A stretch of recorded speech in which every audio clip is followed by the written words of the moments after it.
Bueno, ahora sí. ¿Arrancamos? ¿Parece? Aunque sí hacemos una introducción como para... Bueno, esta vez es doble, así que es una doble introducción hay que hacer.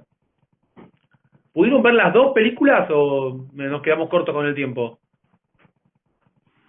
Ambas, Ambas. Bueno, sí. había una relación entre las películas, en realidad muy menor, pero se me ocurrió elegir dos directores nacidos, bueno, en realidad iba a decir dos alemanes, en realidad uno era austríaco. Pero la idea era elegir dos directores de un origen similar, en este caso Pabst austríaco y Ophuls alemán, que han trabajado en diferentes países, incluso en los casos de las películas que vimos entre semana, de diferentes países, ¿no? Uno trabajando en Alemania, el otro trabajando en este caso en su periplo hollywoodense, en el caso de Ophuls. Bueno, arranquemos por Ophuls, ¿sí? La película que vimos es The Reckless Moment. Bueno, The Reckless Moment sería algo así como, en su traducción, el momento imprudente. En Alemania, perdón, en España, como pudieron ver al principio, se tituló Almas Desnudas. No tengo idea de cuál fue el título en Argentina, posiblemente haya sido el mismo. Almas Desnudas, bueno, El Momento Imprudente. Una película claramente emparentada con el cine negro, ¿no? A mí me encanta el cine negro, así que siempre que encuentro la oportunidad, les tiro una película vinculada a ese estilo tan particular. Pero primero hay que entender quién fue Max Ophuls, ¿sí? Ophuls fue un director siempre muy vinculado a los aspectos, mejor dicho, siempre muy vinculado, siempre muy elogiado por los aspectos formales de sus películas, una gran planificación de las escenas. De hecho, basta con ver algunas de sus películas de su filmografía francesa sobre el final de la carrera de Ophuls, La Ronda, El Placer, Madame D, que es una película notable. Nosotros la vimos hace unos años en el ciclo también, con los protagónicos de Daniel Darrieux y Charles Boyer. Es una película que en ese aspecto formal, el de la planificación de las escenas, cada encuadre tiene un sentido. Es decir, los objetos que están colocados en cada uno de los encuadres de Ophuls adquieren un sentido. No filma porque sí, porque se le ocurre. La filmografía de Ophuls no es muy larga, digamos, filmó relativamente poco, y dividido en tres países, les decía, Alemania, su país natal, dirigió también en Francia y en Estados Unidos, ¿sí? Él ingresó al cine norteamericano a mediados de la década del 40 con una película de aventuras que hoy en día pocos la recuerdan y que sin embargo es una de las muy buenas películas de aventuras de la época, donde, vaya casualidad, en realidad estoy siendo irónico, utilizó al que por entonces era uno de los héroes de las películas de aventura del cine norteamericano, que era Douglas Fairbanks Jr., ¿sí? El hijo de Douglas Fairbanks, el famoso actor del cine mudo. Bueno, Douglas Fairbanks Jr. fue el protagonista, el hijo no solo de la película debut de Ophuls en Hollywood, sino de algunos otros clásicos del cine de aventura, por ejemplo, Los Hermanos Corso, una famosa película, ¿no?, de aventuras de la década del 40. Y la película a la que hago mención, esta del año 1947, que significó el ingreso de Ophuls en el cine norteamericano, fue La Conquista de un Reino, o el Exilio, el título original, The Exile. Una pequeña película, insisto, pero que le sirvió para presentarse de cara a lo que fue un par de años después, perdón, al año siguiente, su película seguramente más famosa en Hollywood, que fue Carta de una desconocida. Esa seguramente es su película más lograda de la filmografía suya en Hollywood. Carta de una desconocida, basada en la novela de Stefan Zweig, y los protagónicos Joan Fontaine y Louis Jourdan. Después, ya con posterioridad, en realidad fue todo en muy pocos años, porque fue entre el 47 y el 49, fueron 4 las películas que dirigió Ophuls en Estados Unidos. Después de Carta de una desconocida, llegaron en el año 49 dos, yo diría, ejemplos de policial clásico, en este caso de cine más emparentado al cine negro.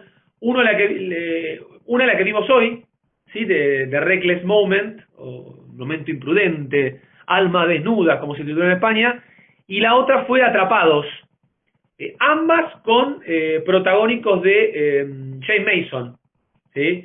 En una acompañado por Joan Bennett, la que vimos, en otro por Bárbara Bel Geddes y Robert Ryan. Vamos a hacer un capítulo aparte cuando hablemos de Mason, de James Mason, ¿sí? ¿Qué tipo de actor era en este momento cuando se lo encontró Ophuls? ¿Qué había filmado? Pero primero me quería centrar más en la figura del director. Ophuls, insisto, estamos hablando del periodo final de su carrera, ¿sí? Año 49 es el año de producción de esta película. Calculen que la última película de Ophuls data de 1955, que fue Lola Montez. Y 2 años después falleció Ophuls, en 1957. Murió muy joven, a los 54 años. Le decía, en la década del 30 comienza filmando en Alemania. Hay algunas películas de su filmografía que fueron rodadas en 2 idiomas, incluso, porque está la versión en francés y la versión en alemán. Por ejemplo, recuerdo la película Amoríos, es una película de la década del 30, que tiene su versión alemana y su versión francesa. Algo que luego fue común en diferentes producciones. Recuerdo, por ejemplo, algunos casos con 2 copias diferentes, ¿sí? Pero así nomás, 2 copias diferentes, porque los actores filmaban hablando en un idioma y después filmaban hablando en otro. Me viene a la mente, ahora no me acuerdo. Bueno, después tenemos casos similares que también los hemos mencionado en la cinematografía italiana, especialmente cuando algunos directores italianos utilizaron actores de otros países para interpretar. Me viene a la mente Burt Lancaster con Luchino Visconti, por ejemplo, Un grupo de familia.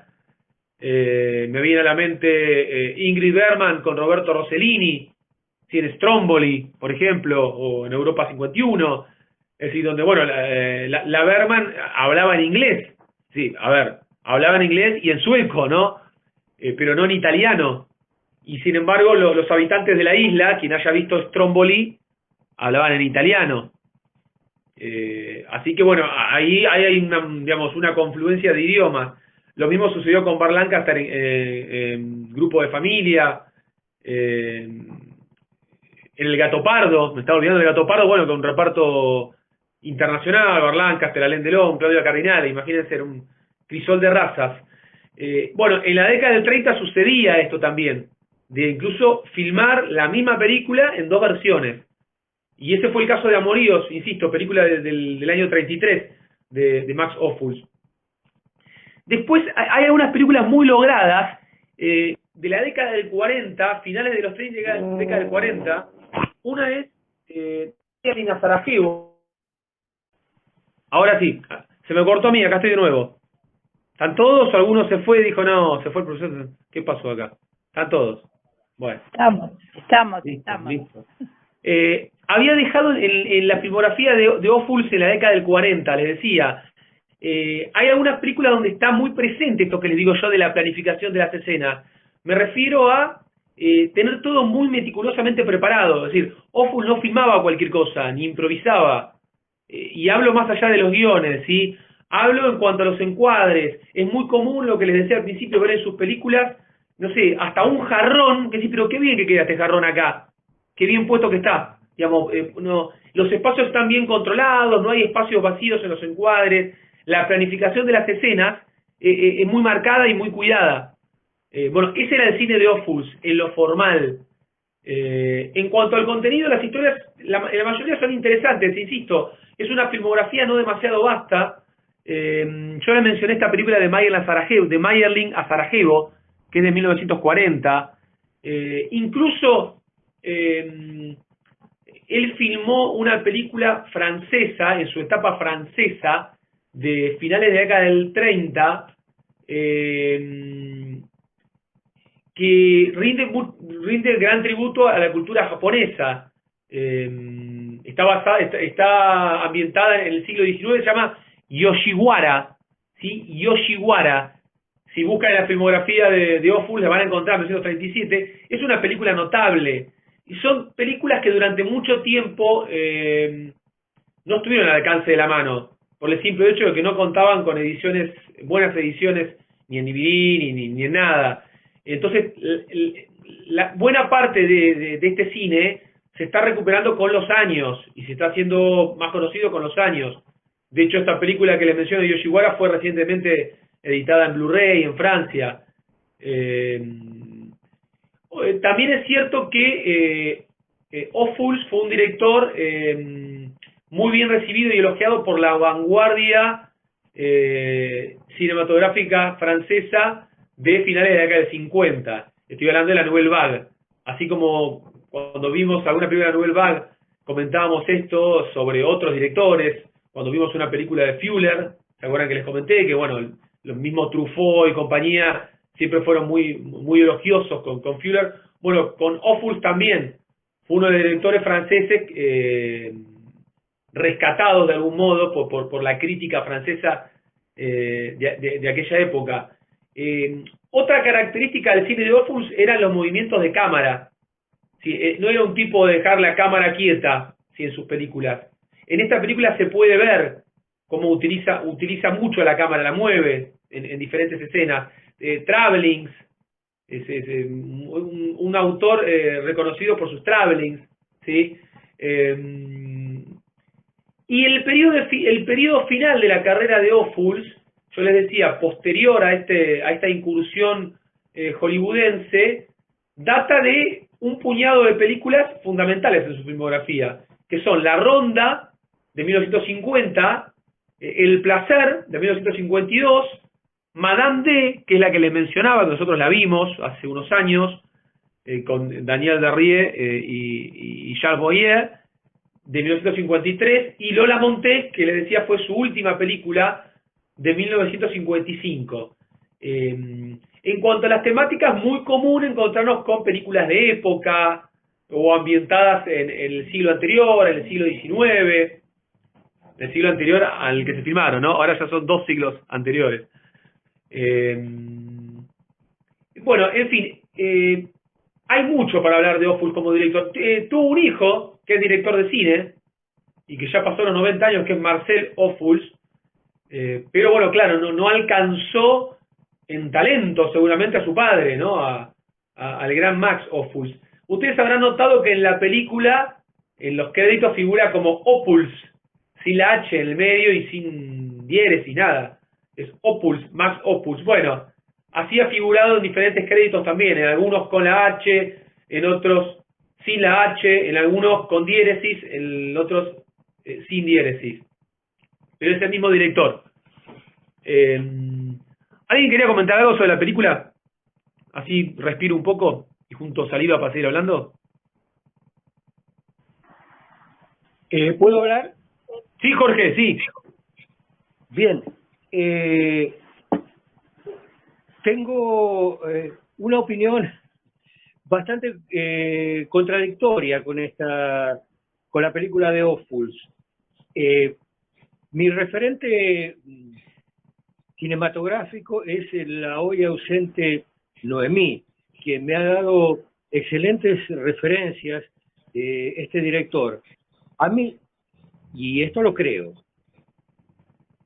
pero en este caso particular, esto quizás genere alguna discusión, me pareció una película inverosímil, ¿sí? Con algunas técnicas de filmación que vos terminás de mencionar, que son muy características de este director, tal parece, como es el manejo de la cámara, el manejo de los tiempos, pero con algunas fallas, por ejemplo, en el guión, en la continuidad, y en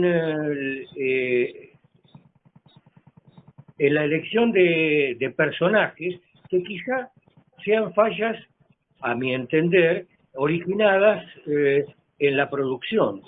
Y empiezo a explicar eso. Hay personajes que son absurdamente incorporados, como el suegro, que no suma ni resta nada. Están bien montados los personajes y la dirección de actores de los personajes centrales, salvo el detalle de que madre e hija tienen la misma edad, casi. Los 17 años son inverosímiles de la hija. Y decía que una falla del guión que la convierte para mí en una película inverosímil y al final aburrida, para nada una película negra, está lejísimo de ser una película negra, son 3 momentos que por arte de magia se resuelven algunas cuestiones que cambian el curso de la historia. Y estos son, paso a explicarlos, el momento en que en el embarcadero la jovencita de 17 años, absolutamente enamorada de un rufián extorsivo, recibe la respuesta de él que, si bien la ama, tiene dificultades de dinero, y en ese momento y en 5 segundos, ella cambia su pasión por la comprensión de que él es un miserable. Eso por un lado. La segunda, el enamoramiento interclasista de James Mason con la protagonista, una suerte de síndrome de Estocolmo, pero al revés, que le hace cambiar su conducta, que había llevado toda su vida como un cuasi marginal, un extorsivo, un jugador, un tipo tramposo. Segundo cambio, que da un golpe de timón al guión. Y el tercero es la velada insinuación amorosa de la ama de casa en el momento en que del accidente automovilístico. Todas estas cuestiones me parece que son muy forzadas y le hacen perder credibilidad a la película, que por otra parte, filmada el año siguiente a la constitución del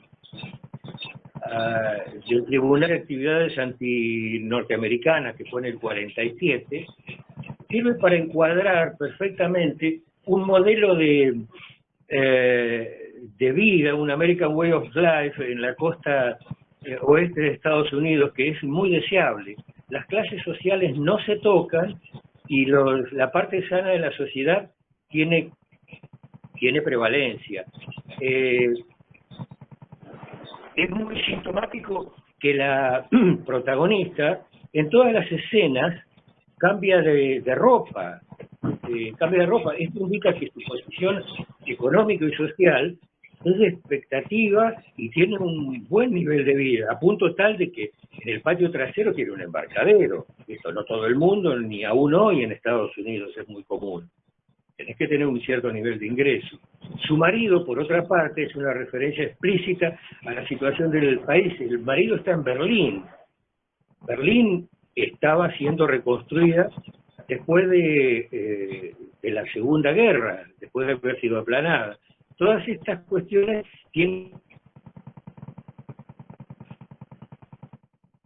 está definida por el guión en las buenas y en las malas. Por ahí hay algunos detalles más, pero bueno, estas son las cosas que a partir de una mirada de detalles me llevan a hacer que de cine negro, reitero, nada, que me aburrió y que era previsible. La redención en el último momento del quasi lumpen James Mason, que en realidad parece un British gentleman, que un marginal de Los Ángeles, es típico de una mentalidad reduccionista, si se quiere. Eso. Gracias, gracias Jorge. ¿Alguien más quería decir algo sobre la peli? Bueno, a mí la verdad que me atrajo muchísimo porque Me parecen excelentes las actuaciones de Joan Bennett y James Mason. Y no creo que sea tan antinatural la relación que se da entre ellos, porque dado la diferencia de clases, no es nada ilógico pensar que el personaje de Mason se sintiera atraído por una mujer tan elegante, tan de clase alta, tan que se sacrifica por su familia, cosa que él no ha vivido en su vida propia, ¿no? Para él es un ejemplo de esta mujer, o sea que no es nada raro que se vea atraído, que se enamore, bueno, también es parte del universo cinematográfico, incluir allí una historia de amor. Y no creo que ella, en el final, en lo que sienta sea una relación amorosa, sino que se siente conmovida y hay debido a su carácter tan sacrificado antes por su familia, o sea, que es una mujer que la conmueve por el final que este hombre está teniendo y que ella no puede permitir que cargue con la culpa de lo que ella hizo. O sea, no me parece que sea inverosímil el guión que se ha desarrollado. Y es verdad, ella es de una clase muy alta y por eso él le pide $5.000. Y por eso piensan que pues tiene que tener ese dinero porque pertenece a otra clase, si no, no le hubieran pedido semejante dinero. A mí no me parece inverosímil y aunque no haya escenas de cine negro, el cine negro está por detrás, en el universo donde viven estos personajes como Mason y el otro es su jefe que luego la amenaza. Nagel. Sí, hay por ahí soluciones muy rápidas, tal vez el ataque de la chica, la caída, la llevada por el bote, bueno, no se vean exactamente los detalles, pero no sé, a mí me atrajo tanto la actuación, sobre todo de James Mason, que me parece un actor extraordinario, que bueno, todos esos detalles los perdoné. ¿Puedo Pero agregar gracias, algo? Susana. Sí, Gustavo, sí. Sí, escuché atentamente las dos posiciones, ¿no? La de Jorge y la de nuestra compañera. Mirando un poco la trama de la película, hay que ver que ella, la protagonista, está viviendo en un contexto particular, muy especial. Primero, por lo que, bueno, comentó Jorge, que hay un marido ausente. Y ella tiene que hacerse absolutamente cargo de todo, porque si bien el suegro está ahí casi como una figura decorativa y conteniendo algunas situaciones, ella es la que lleva todo el peso de la familia.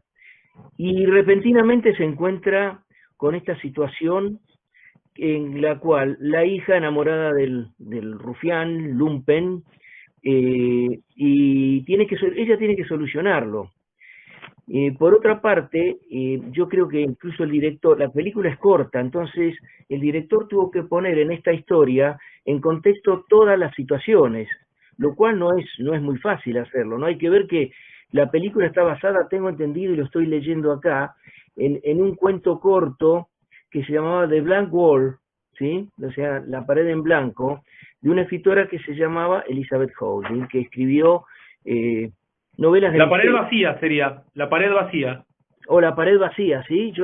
Sí, tal vez lo saqué de algún sitio en español de otro lado, pero sí, La pared vacía, sí, tal cual. Entonces, yo no es que justifique absolutamente la situación de ella, de la protagonista, pero si lo trasladamos también a nuestros días, y lo pongo en un contexto social, ¿cuántas mujeres solas hay que soportan el peso de una familia, de un entorno, y la presión que significa para una mujer hoy en día, porque, y con esto no estoy, digamos, subvalorando al elemento femenino, sino que tiene que ocuparse de la casa, de las compras, y encima de los problemas de los hijos, ¿no? Así que yo no lo veo tan fuera de lugar en este aspecto. Lo que sí, y acá a lo mejor estoy entrando en el análisis de la actuación, especialmente de Joan Bennett, confieso que yo no tenía mucho conocimiento de ella, porque tampoco ella estuvo en los últimos años de su vida, hizo papeles secundarios, por lo que estuve viendo. Entonces me pareció, y viendo la filmografía de ella, que seguramente alguien va a hablar después, que ella siempre fue en las películas la frutilla del postre, Joan Bennett, y fue muy valorada como actriz, porque ella interpretó muchos papeles distintos, como femme fatale, como mujer, en este caso, acosada un poco por la situación, y en otras situaciones donde la actriz tenía que realmente demostrar su valía. Yo creo que Joan Bennett lo demostró. A mí la película no me marcó ni me quitó el sueño, pero quise analizarlas desde ese punto de vista, ¿no? Y bueno, James Mason, que como dijo Juani, merece un párrafo aparte después. Eso es todo. Bueno, ¿alguien más quería comentar algo sobre la peli? Sí, no, yo quería agregar esto nada más, que el otro título que vos decías, no sé si es la misma película, que se llama Atrapado. Sí, es otra película. Es otra Del mismo película. año. Bueno. Sí, es otra película del mismo año. Sí, Roberto.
Agrego que la investigación policial también es bastante Sí, Enrique. inverosímil, porque en definitiva el que habla un poco de la investigación es el suegro, pero no se sabe nada, después agarran a cualquier rufián y todo. Yo lo que le agrego también que la vi muy lineal la película. Es una historia interesante, pero como muy lineal, todo muy marcado, digamos. Como que uno puede llegar hasta, no prever, pero sí casi darse cuenta de por dónde puede llegar a ir, ¿no? Y me pareció que el rufián, el novio de la hija, que aparece en primer lugar, también lo veo como un personaje muy marcado, digamos, como demasiado rufián para ser novio de la hija, ¿no? Y demasiado fácil, como dice Jorge, que después ella se desprenda porque le dice que en realidad lo que quiere es plata. Bueno, agrego eso. En la filmografía me parece muy buena, lo que dice Juan en cuanto al encuadre y todo eso, maravilloso. No deja lugares vacíos, me parece que está bien actuada también, ¿no? Pero bueno, los detalles de la historia a mí también me resultaron inverosímiles en general, ¿no? Eso. Gracias, Enrique. Bueno, a ¿Puedo ver. decir algo? Sí, Flora, sí. Me pareció que el hermano de la chica, el otro hijo, en un momento tiene una botellita de Coca-Cola, pero me parece. Hay Puede una ser. escena que lo está tomando y no me puedo acordar cuándo apareció la Coca-Cola. Pero Sí, bueno, en esos años ya estaba, queda tranquila que ya existía. Me parece que aparece una botella de Coca-Cola está tomando. Sí, sí. Mato. Claro, yo no recordaba ese dato. Sí, seguramente si estaba tomando Coca-Cola ha habido un arreglo con la empresa, un dinerillo. No se ve el nombre, lo que se ve es la formita, la forma. Sí, Estela, sí. A mí me gustó el final de la película. Coincido con Roberto, con Jorge, lo inverosímil, y con Roberto sobre todo cuando vi esa escena del bote. Es imposible eso, pero bueno, lo tomé desde el punto de vista ficcional. Pero el final de la película, cuando le dicen que había asumido la culpa a él, la cara de ella me encantó. A mí me gustó mucho ese final de la actriz, ¿no? Como que no se lo esperaba. O tal vez sí, pero en la expresión de ella parecía que como una novedad. Eso nada más. Bueno, a ver, un par de observaciones. Sí. No, yo quería agregar, cuando yo hablo de verosimilitud, me refiero al universo dentro de la película. O sea, me parece que es verosímil si analizamos la clase social de ella, la clase social de él, y la relación que puede darse entre ellos. Por supuesto que estoy de acuerdo en que hay momentos que no son creíbles, cuando llega el cadáver, cuando se va con el bote, y en cuanto a no haber investigado por qué, cómo murió, bueno, tal vez dentro de su desesperación de madre por salvar a su hija, tome esta resolución. Todo lo demás sí, no es verosímil. Toda esta parte del bote y llevar y tirar y hasta el mismo personaje de Mason le dice cómo hizo para cargar el cadáver, lo hizo sola, porque bueno, sí, eso no es muy creíble. Bueno, un par de observaciones, sí, porque después me voy a olvidar. Primero, no es casualidad el hecho de que Ophuls no dirigió mucho tiempo en Estados Unidos, porque no contó con la libertad con la que contaba en sus producciones europeas. Eso está claro, ¿sí? Cualquier inconsistencia de guión, obviamente que hay una vinculación con el presupuesto del que disponía, con el tiempo que tenía para filmar, bueno, con el metraje en este caso, son películas de resolución relativamente rápida. Es cierto lo de dibujada que está en la trama policial. A mí poco me importó para elegir la película, primero porque quería mostrarles un ejemplo de cine negro filmado por un europeo. Y sí, la película está circunscrita a lo que es cine negro, pero más allá, porque Jorge creo que hacía referencia a que esta película tenía poco de cine negro. Yo ahí sí pienso lo contrario. Esta película tiene mucho de cine negro, en cuanto al entorno, en cuanto a luz y contraluz, luces y sombras, porque insisto, el cine negro es un estilo, no es necesariamente un género o un subgénero. Es decir, más allá de la temática, puede incluso no haber una temática policial, y a veces basta con que haya una traición, pero en sí, en cuanto al entorno de la película, está muy vinculada al cine negro. Después, otra cosa que me sonó bastante fuerte, el tema de la verosimilitud. ¿Y desde cuándo una película tiene que ser verosímil? Una película de este género, ¿no?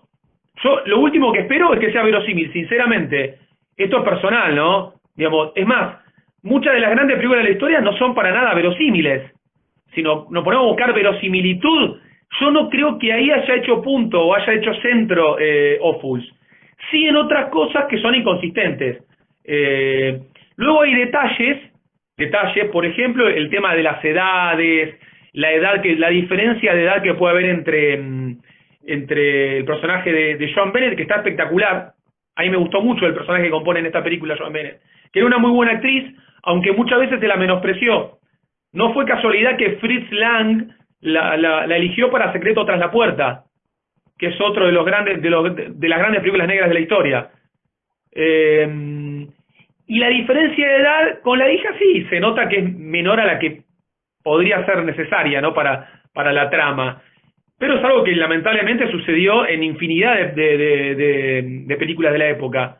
Es más, hoy en día sigue sucediendo. Cuando vemos personajes que no tienen 18 años, vos te das cuenta que el actor tiene 27, no 19. Es muy común que en el cine se utilicen actores mayores para componer personajes de menor edad.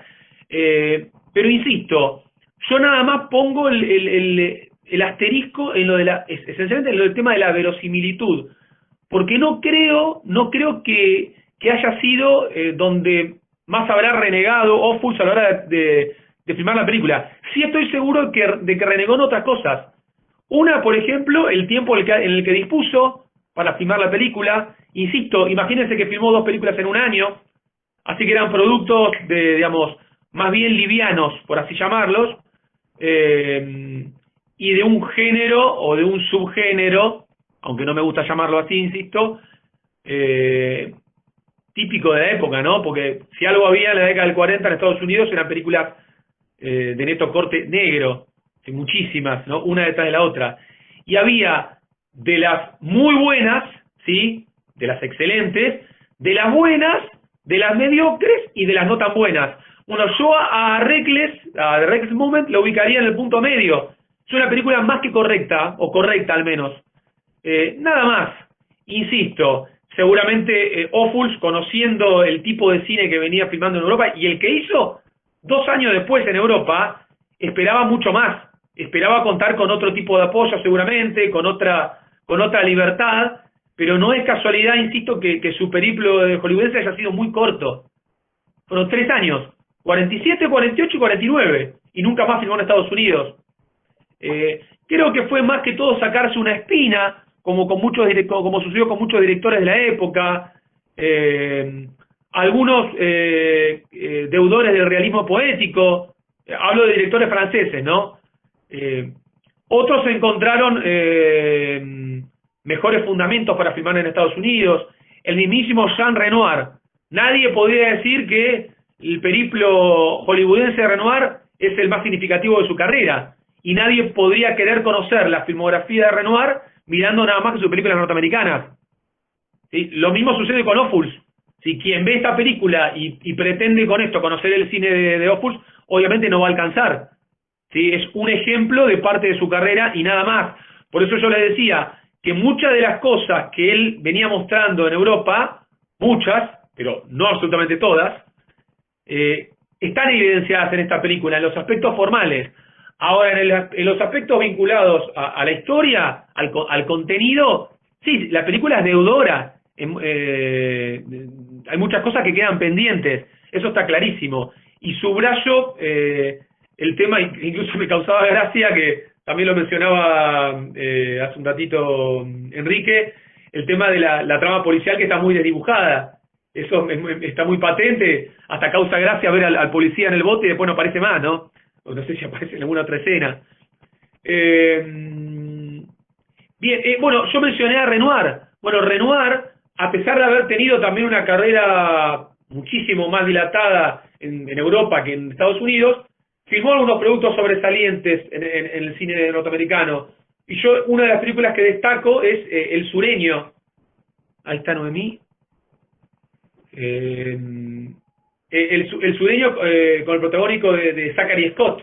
Es una película notable de Renoir en Estados Unidos. Filmó otras importantes. Bueno, no me quería olvidar de James Mason. Porque si le damos demasiado espacio a esta peli, después nos va a quedar poco para la otra. Bueno, Mason fue un actor muy prolífico. Es más, déjeme, y esto es una debilidad propia, déjeme colocarlo entre los 5 mejores actores de la historia. Esto es muy personal, ¿sí?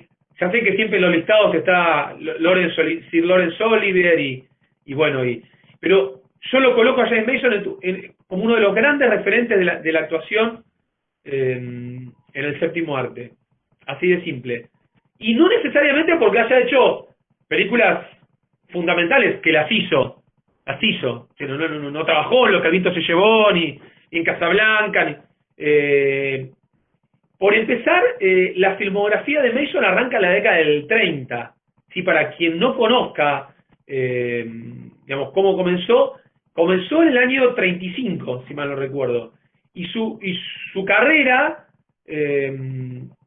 se alarga hasta el año 80 y pico. Sí, es decir, estamos hablando de unos 50 años de carrera, casi, aproximadamente. Yo entre semanas estuve pensando cuáles eran mis películas favoritas con James Mason, no de James Mason. Seleccioné 3, pero posiblemente se me escape alguna otra, ¿sí? Fueron las 3 que me vinieron a la mente y me las anoté. Una yo la presenté hace unos años en la Universidad del Sur. Me acuerdo que me contactaron de Cátedra Abierta, me acuerdo, porque la idea era ver una película de Carol Reed. Entonces yo me dije que podía ser Larga la Noche, que junto con El Tercer Hombre es una de mis películas favoritas del director. Y bueno, yo hice la introducción de la película, esta Odd Man Out, ¿sí? Larga es la Noche, de 1947, que bueno, si esta película tiene tintes de cine negro, la otra directamente es el cine negro por antonomasia. Grandísima película que cuenta ¿qué iba a decir? El recorrido, ¿no? Las peripecias de un hombre herido durante una noche en territorio irlandés, perseguido, por cierto. Esa es Odd Man Out, Larga la Noche. Otra, y que para mí es una de las mejores películas de la historia, y que no en muchos listados figura, es más, si ustedes la buscan en IMDb, la van a encontrar con un puntaje de 7, absolutamente injusto, pero a veces sucede, nos encontramos con películas de mayor puntuación, que después decís, ¿pero es para tanto? Y es Pandora y el holandés errante. Pandora y el holandés errante de Albert Lewin. ¿Sí? Albert Lewin fue un director norteamericano, claro, si les digo de Albert Lewin fue un director norteamericano, de una filmografía súper reducida, pero muy reducida, un puñado de películas nada más. Y entre ellas esta Pandora, que es bellísima, y además de bellísima cuenta con una Ava Gardner, bellísima también, en uno de sus mejores papeles, y junto con La Condesa Descalza es una película donde más linda se la ve, además, lo comento para el público masculino. Y la película es tan poética, no sé si alguien la vio alguna vez, pregunto, ¿la ubican? Pandora y el holandés errante, es de 1951. ¿Les suena la película esa? Bueno, la anoto para el próximo ciclo, así la vemos. Es una película mágica, ¿qué más les puedo decir? Es cuestión de verla y juzgarla. Y la otra película que a mí, esta es otra pequeña debilidad, es Five Fingers, o Cinco Dedos, Operación Cicerón, ¿sí? De Joseph Mankiewicz, el gran Joseph Mankiewicz. Bueno, esta es una película de espionaje, con James Mason y una actriz que mencioné hoy, la protagonista de Madame D, que es la francesa, de Danielle Darrieux. Bueno, eso por mencionar 3 películas nada más de la filmografía de Mason. Pero James Mason trabajó en infinidad, digamos. Nace una estrella, sí, Nace una estrella, la versión de Cukor, Lolita, de Kubrick, bueno, Intriga Internacional de Hitchcock, donde no es el bueno, es el malo, ahí no es Cary Grant. Hasta en el cine de aventuras, trabajó junto a Kirk Douglas en 20.000 leguas de viaje submarino. Bueno, en fin, muchísimas películas. Estoy pensando algunas más, se me olvida, se me escapan tanto. Bueno, me viene El cielo puede esperar, con Warren Beatty, ¿sí? Dirigida por Warren Beatty también. ¿Qué otra? Bueno, en fin, muchísimas, ¿no? Muchísimas. ¿Algún otro comentario sobre la película en sí? ¿Alguien más que le haya quedado algo? Sí, quiero hacer un comentario quizá aleatorio. No sé si Sí. lo mencionaste al principio, Juani, pero se hizo una segunda versión de esta película que vimos y que analizamos, que se llamó Deep End en el 2001, un profundo final sería o algo así, y la actriz protagónica era Tilda Swinton. Bueno, esto lo encontré a través de mirar un poquito la historia de esta película, ¿no? Yo no la vi y me enteré hace un par de días. Bueno, gracias por el dato, porque yo, la verdad, ese no lo tenía, Gustavo, sinceramente, que había No, yo tenido una tampoco. remake reciente. Yo tampoco. estuve un poco buceando en la historia de esta película, ¿no? Y bueno, ahí está Roberto que está levantando la mano, ¿sí? Le cedo el puesto. Sí, Roberto, no lo veo a Jorge. ¿Jorge? Porque para una gente capaz que perdió la conexión. Sí, Roberto, decime.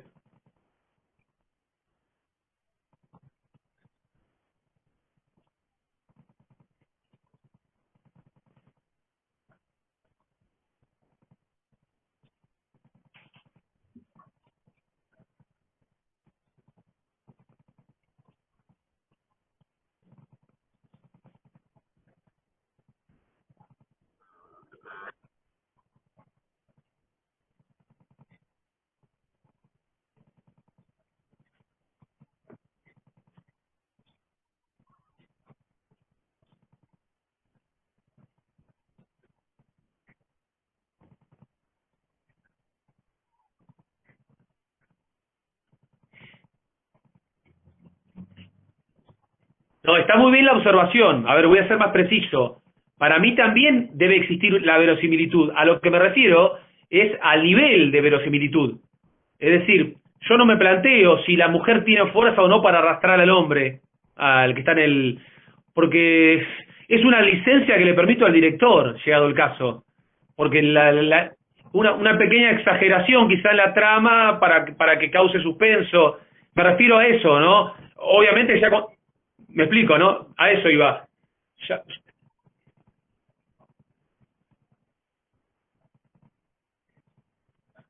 cuando las cosas no tienen ni ton ni son, obviamente que hay que ser crítico, porque digamos, por más que sea ficción, uno espera cierto nivel de verosimilitud. Yo no me expliqué bien, está buena tu observación, Roberto. Sí, Susana, vos ibas a comentar algo, ¿no? Sí, quería, bueno, un poco sobre ese tema, o sea, una espera verosimilitud dentro de la trama y dentro del universo cinematográfico, el universo de la película. Como vos decís, el director se toma ciertas licencias, que bueno, en casi todas las películas hay ciertas licencias, las películas de Hitchcock, eh, y que uno a veces deja pasar porque sí, bueno, a veces el director no puede resolverlo todo, como vos decís, es corto por ahí el tiempo de la película y no se puede seguir hasta el mínimo detalle. Pero ya dentro de toda la película, bueno, todo se ubica, o sea, todo se entiende, y cuando vemos una película sabemos el grado de ficción que puede tener, ¿no? Yo por lo menos no admito si hay una mala actuación, si no se cree en los personajes, bueno, eso ya pasa, pero aquí me atrajo mucho, y en cuanto a la diferencia de edades, se ve en muchas producciones, no solo cinematográficas, también en el teatro. En ciertos momentos no se le da mucha importancia a la diferencia de edades, a veces porque no hay otra posibilidad, y a veces, como en este caso, bueno, es otra licencia. A mí las licencias del director puedo aceptarlas. No. Flora, no, era un ruido nomás. No, me quedé pensando me quedé pensando en la película en sí. Sí, ¿vos querías decir algo, Flora? No. Bueno. Se me está, Juan, me tengo que ir porque se me está terminando la carga del celular. No hay problema. Gracias. Nos vemos, adiós, suerte. Me quedé pensando en Joan Bennett, ¿sí? Porque fui un poco injusto cuando mencioné Secreto tras la puerta, pero no mencioné las otras dos películas que formaron esa trilogía de cine negro de Fritz Lang, y en las tres lo utilizó de protagonista a Joan Bennett. Creo también por ese aire de indefensión que puede presentar a veces un personaje interpretado por ella, ¿sí? Porque era una mujer identificada quizá antes de estas películas con otro tipo de papeles. Y fíjense que en 1945, en realidad en el 44 ya, Lang la elige para el protagónico junto a Edward Robinson de La mujer del cuadro. Y al año siguiente protagoniza también junto a Edward Robinson Scarlet Street, o La calle Escarlata, que creo que, bueno, en España fue Perversidad, y nunca estoy del todo seguro si fue el título en Argentina, lo tendría que chequear, a veces me olvido, alguno corríjame. Y bueno, la trilogía la completaría con Secreto tras la puerta, que es del año 40 no me acuerdo ahora, 47 creo. Perdón, Juani, ¿no estuvo acá en Argentina como Mala Mujer o algo por el estilo? Puede ser, me suena ese título que diste, Mala Mujer. Sí. Mira, la verdad que no lo chequeé en IMDb, pero puede ser. Nos fijamos. A ver. Argentina, no figura. Pero me suena Mala Mujer, ¿eh? Sí. En España fue Perversidad. Y el título original era Scarlet Street, que seguramente de las tres es la mejor. Digamos, la segunda, aunque La Mujer del Cuadro está ahí, muy pareja, ¿eh? Y las tres, insisto, en la última, Secreto de la Puerta, ya no trabajaba Edward Robinson. Era el personaje más, ella era Joan Bennett. El personaje masculino era el padre de Vanessa Redgrave, Michael Redgrave. Es decir, era una actriz hecha y derecha, Joan Bennett, no es que estaba incursionando en papeles duros en estos años. Es decir, ya había interpretado papeles de este estilo. Insisto, cada uno de los directores la utilizó, aprovechó esa faceta que generaba ella como actriz, el famoso physique du rôle, ¿no? Un aire de indefensión, ¿no? De mujer que necesitaba ser protegida o que estaba en peligro constante. Y creo que también es un poco el modo en el que usa, entre comillas, este personaje en esta película, Max Ophuls. Y bueno, antes de pasar a la siguiente, ¿alguna otra observación que querían hacer sobre la película en sí? ¿Sí? ¿Puedo? Sí, Silvia. Sí. Bueno, algo muy personal. Yo en realidad estoy aprendiendo mucho con ustedes porque no he mirado tantas películas y lo que sí me acuerdo es de mi mamá, que la mencionaba, es la actriz, e inclusive, por eso digo que es muy personal, me hace acordar mucho a ella por fotos que veía, por la ropa, por la vestimenta y demás. Y pienso que la hija ya tenía otro pretendiente, y como son todos los chicos en esa edad, cambian, son muy volubles y enseguida cambian un romance por otro, ya es como que estaban enfocando al final de la película que ya salía con ese otro hijo de una señora de la amistad de la familia y que era un posible hasta noviazgo, supongo. Y yo cuando vi que era James Mason, me imaginé que iba a ser de abogado o algo así, porque para mí James Mason era la figura que veía en televisión. No recuerdo mucho películas, porque también tuvo mucha actuación en series, si no me equivoco, ¿verdad? Sí, por supuesto. Claro. Bueno, parece era totalmente personal en la impresión que me causó, pero les agradezco porque estoy aprendiendo mucho de cosas que obviamente o porque no las había visto o eran anteriores a mí, pero es muy lindo porque me hace recordar épocas que en mi familia se comentaban. Bueno, eso es, nada más. Sí, bueno, Joan Bennett, sí, Noemí, ¿cómo va? Hola, ¿cómo les va? No, yo recién me integro porque no había electricidad en mi casa, en mi cuadra, y quería saludar a todos y a todas, y a vos, por supuesto, y eso, nada más, que estoy conectada. Gracias. Buenísimo. Repasando, justo mientras comentaba eso Silvia, repasando la filmografía de Joan Bennett, me acordé de una película que no es tan conocida, que también pertenece al género, es una película pequeña, que ella protagonizó con Paul Henreid, el Víctor Laszlo de Casablanca, que fue La cicatriz, ¿sí? Esas películas también muy pequeñas, muy menores, de sábado a la tarde, perteneciente claramente al negro, al cine negro, y un par de años después iba a volver a un terreno conocido, que era el de la comedia, porque ella fue la protagonista junto a Spencer Tracy y Elizabeth Taylor de El padre de la novia. Se me había escapado, yo pensando en películas de James Mason y Joan Bennett, se me escapó El padre de la novia, que iba a tener su secuela, ¿no? Incluso, donde también trabajaban ellos. que tuvo su remake, sabrán, ya creo, ya hará unos años, una película bastante menor, donde el protagónico era de Steve Martin, pero hecha más para el lucimiento de él que para, digamos, estimarla por su valor cinematográfico. Bueno, no sé si vos, Noemí, que entraste recién, querías comentar algo sobre la película, ¿qué te pareció? No, la película me Opus. interesó, me pareció buena. Creo que las actuaciones, a mí me gusta mucho Mason, las películas que vos nombraste como tus 3 preferidas, también coincido, sobre todo con Larga es la noche y Lolita, que me parece que él ahí hace un personaje deslumbrante realmente. A mí, de todas maneras, el Opus que me interesa es el Opus de la época barroca, preciosista, del siglo XVIII, principios del XIX, como Madame D, como La Ronda, El Placer, Cartas de una desconocida o de una enamorada, como se llamó también, me parecen 4 joyas, y también Lively, Amoríos, que está en YouTube. Es la que le comenté hoy. Una preciosa. Hoy, antes de que vos te conectaras. No sabía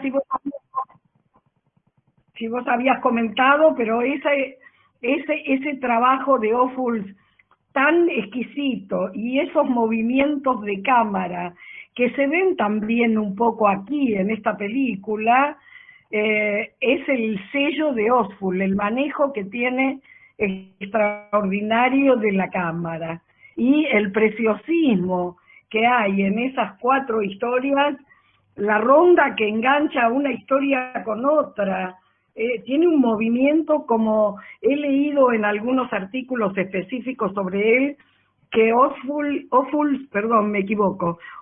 en esa época filmaba al ritmo del vals, que era la música recurrente en algunas de sus películas. Pero bueno, ese periodo para mí es maravilloso. Madame D es una trama que no para de comienzo a fin y con actuaciones notables también. Ya lo habrán comentado, supongo. Sí, la mencionamos. De hecho, nosotros de hecho la vimos, Madame del ciclo, hace unos años. Ah, sí, no recordaba, no recordaba haberla visto con vos. Yo la vi más de una vez. Es una película extraordinaria y es interesantísima para ver con esos traveling, con ese plano secuencia, con esa superposición de objetos, cuando él va avanzando con la cámara en sentido horizontal, superponiendo personajes, objetos, ventanas, vitrinas. Es una cosa realmente notable lo que hacía ese hombre. Y además la trama, porque la trama es excelente. Sí. Digo que justo Juan, es lo... Perdón. No, al contrario, no, te escuchaba con agrado y con placer, Noemí. Justamente de eso hablábamos, de la composición de los planos, de la maestría que tenía los encuadres, y que eso está muy presente, en su periplo europeo está mucho más presente. Bueno, en el caso de Carta de una desconocida, que seguramente es su mejor película, es sin duda su mejor película del periplo hollywoodense. Y también les comentaba sobre Amoríos, que tuvo una versión francesa. Tuvo 2 versiones, una versión alemana y una versión francesa, sí. Las filmó 2 veces, Ophuls, pocos lo saben eso. Es verdad, no me acordaba de eso. Es cierto, tenés razón, que es una preciosidad. Y en Cartas de una desconocida, él hace una toma, unos planos donde ellos van avanzando como en un tren de parque de diversiones, que detrás tiene unos fondos de paisajes que corresponden a los países donde él la va llevando de manera imaginaria. Esa secuencia de escenas en ese tren de fantasía es algo notable, con Louis Jourdan y John Fontaine. Claro. Es una película que es inolvidable para mí, realmente. John Fontaine, Juan, eso solo quería decir. Sí, perdón. No, por favor. John Fontaine. No, decía que John Fontaine, que por esos años ya había dejado de ser la hermana de Olida de Havilland, para ya tener, digamos, un nombre propio. Claro, seguramente. Y en esa película es descollante. su trabajo, tan amarga, una película muy dramática, pero muy, muy preciosa, sí. Bueno, amarga eso es como la... por ahora. ¿Qué? No, iba a decir amarga Sí, como escucho, la... Amarga como la relación entre las hermanas durante años. Olivia de Havilland y Joan Fontaine estuvieron peleadas, incluso hasta la muerte de Joan Fontaine. Sí, sí, terrible. Y una pelea que... Sí, una pelea que no sé mucho de eso. Una pelea que se alargó más cuando, después de tantas disputas que había entre ellas, Joan Fontaine gana el Oscar que casi injustamente nunca había ganado todavía Olivia de Havilland, que supuestamente era mejor actriz. Cuando lo gana Joan Fontaine por La sospecha de Hitchcock, eso fue comidilla para la prensa de la época porque alimentó esta disputa. Después Olivia de Havilland ganaría 2 Oscars, así que bueno, puso las cosas en su lugar de algún modo. Pero Joan Fontaine era una estupenda actriz también, ojo. Sí, excelente. Bueno, Hitchcock hizo maravillas con ella. La sospecha, Rebeca. La sospecha es un trabajo notable también. Muy bueno. Bueno, ¿le parece que pasemos a la otra? Así nos entra la otra película que fue Paracelsus. Paracelsus. Volvió la luz. Hola, volvió la Sí. luz, así que buenos días a todos. ¿Con cuál terminaron? ¿Cuál hicieron primero? Justo terminamos con la de Max Ophuls. Bueno, yo la había visto 3 veces.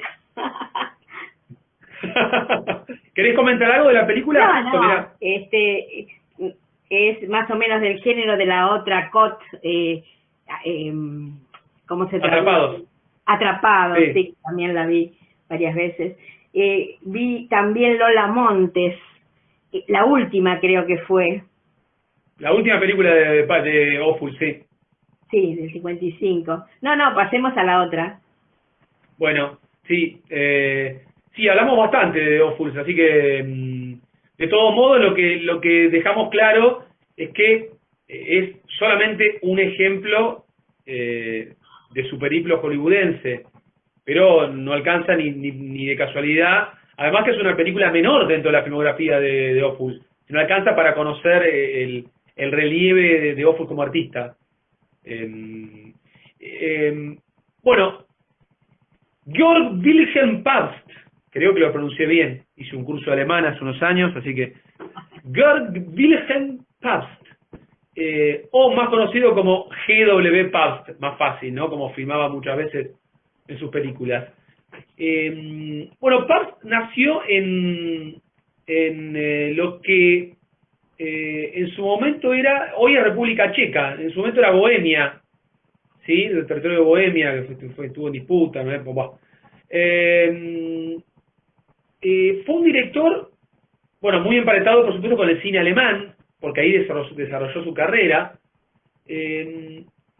Una de sus películas fundamentales, nosotros la vimos hace unos años también en el ciclo, que es la ópera de los 3 centavos, ¿sí? O creo que tuvo algún otro título, yo no me acuerdo, Sinfonía de la Vida, no me acuerdo cómo le habían puesto. Ahora vamos a ver un poco de esa película, pero primero para entender quién fue Pabst para el mundo del cine. A ver, la película que vimos nosotros es de, ayúdenme, que justo acá había perdido, lo tenía anotado, ¿de qué año? 1943, ¿no? Sí, 43. Sí, 1943. 1943, bien, gracias. Bueno, Pabst, seguramente la película más conocida de su filmografía es una película muda, por cierto, que es La Caja de Pandora. La Caja de Pandora es un clásico del cine y va a estar en todos los listados de las 1001 películas, de las 100 películas, de las 35 que van. La van a encontrar. Es una película que sirvió además para el lucimiento de una actriz que es considerada una de las grandes estrellas del cine mudo, sin haber filmado tanto, y un caso muy particular porque fue una actriz norteamericana que brilló en el cine mudo europeo, de la mano de directores alemanes, en este caso Pabst, que fue Louis Brooks, ¿sí? Louise Bruce fue la protagonista de La Caja de Pandora, y también fue la protagonista de 3 páginas de un diario, del mismo director y del mismo año, estoy hablando de Pabst. Año 29, uno dirá, bueno, pero ya no era cine mudo. Bueno, en realidad siguió viendo películas mudas post 1927, caso de La Caja de Pandora, ¿no? Fue una decisión, aunque la tecnología existía, había directores como Chaplin que siguieron filmando en mudo durante muchos más años incluso. Bueno, Pabst. Pabst es un director bastante particular. Van a encontrar de una filmografía mucho más vasta que la de Ophuls, ¿sí? Un director más prolífico, autor de unos cuantos clásicos o pequeños clásicos del cine mudo. De hecho, yo no sé si no fue su primera película sonora o una de sus primeras películas sonoras. Es brillante y es una película ambientada en la Primera Guerra Mundial. Se llama 4 de Infantería, ¿sí? 4 de Infantería. Es de 1930. Y ya poco después va a venir, yo les comentaba, esta película que fue La Comedia de la Vida o la ópera de los 3 centavos, ¿no? Que es seguramente dentro del cine sonoro una de sus grandísimas películas. Ahora vamos a seguir repasando qué siguió filmando después y cuál era el estilo de Pabst. Seguramente el estilo no era tan marcado como el estilo de Ophuls. Sí, hay directores que tienen un estilo más marcado que otros. Pero fíjense que en La Comedia de la Vida, ¿no? O en la ópera de los 3 centavos, ¿con quiénes contó para el guión? El escritor fue Bertolt Brecht, ¿sí? Para que tengan una idea, ¿sí? La historia era de Bertolt Brecht. La película es muy famosa, muy conocida, es del año 31, y el mismo Pabst iba a filmar en la década del 40, una de tantas la década del 50, ya sobre el final de su carrera, una de las tantas versiones que se hicieron sobre el intento de asesinato de Hitler, ¿sí? Un 20 de julio, el famoso Día del Amigo. Bueno, sucedió el 20 de julio, que esa historia se llevó más, bueno, una de las últimas con el cine hollywoodense, con protagónico de Tom Cruise, ¿sí? La ubicarán en la película esta Valkyria, la Operación Valkyria, la famosa Operación Valkyria. Bueno, de 1955 es esta, sucedió el 20 de julio. No sé si ubican a Bernard Wicki, que fue un director alemán muy célebre por su película El Puente. ¿Sí? El Puente, una película antibelicista, otro ejemplo más de cine antibelicista, y que en esta película de Pabst hacía el protagónico, el mismo que hacía Tom Cruise en Operación Valkyria, hacía de von Stauffenberg. ¿Sí? Los prusianos, miembro del... uno de los prusianos que atentaron que idearon este plan para asesinar a Hitler. Bueno, entre esta película que yo les detallo, que es de 1955, y la ópera de los 3 centavos o la Comedia de la Vida, que es de 1931, hay 20 años. Bueno, en esos 20 años Pabst también dirigió en Francia, dirigió en el año 43 esta película que vimos, que fue Paracelsus. Bueno, Paracelsus es más bien un biopic, ¿sí? No deja de ser un biopic. ¿Saben lo que es un biopic a todo esto? Sí. Sí, sí. Una película biográfica, ¿no? Sí, una película biográfica. Y que en este caso cuenta la historia de este físico, alquimista, astrólogo, médico, como lo quieran llamar, o todo a la vez, que fue Philippus Aureolus, nunca voy a acordar el nombre completo, ¿no? Theophrastus, era Bombastus, no me acuerdo cuánto, ¿no? Más conocido como Paracelsus, que fue un personaje bastante particular. Primero, antes de seguir contando, ¿qué les pareció la película? Si alguien se anima, este es el momento. A mí me gustó muchísimo. muchísimo. A ver, encantó. Sí, a mí también mucho, mucho, mucho. ¿Qué le gustó de la película? Un tema muy actual. La pandemia. Me gustó cómo él puede desprenderse de haber tenido que trabajar para el Tercer Reich. Yo pienso que eso fue algo nefasto en su carrera, digo, cómo lo trataron los críticos posteriores, porque él era, en realidad estaba bajo las órdenes de Goebbels, pero pudo zafar muy, muy bien.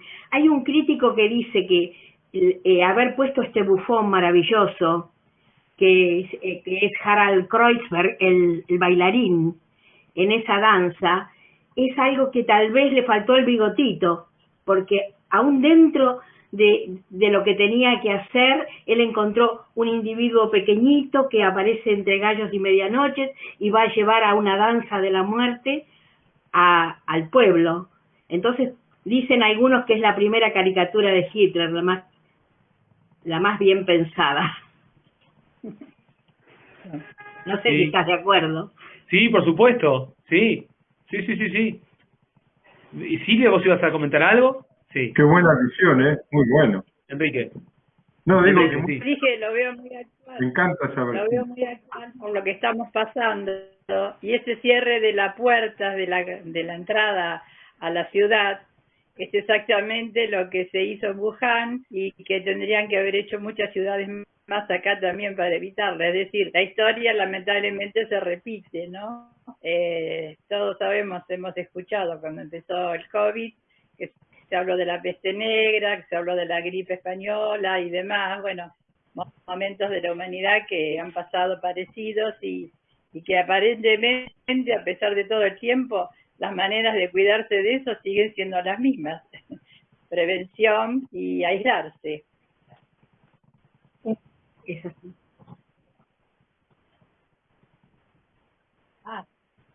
Y bueno, sí, tal cual. Y además esto, la parte económica. La parte económica que obviamente influye mucho también. Sí. Por eso la veía totalmente actual en todos esos aspectos, salvando las distancias y a pesar del tiempo transcurrido.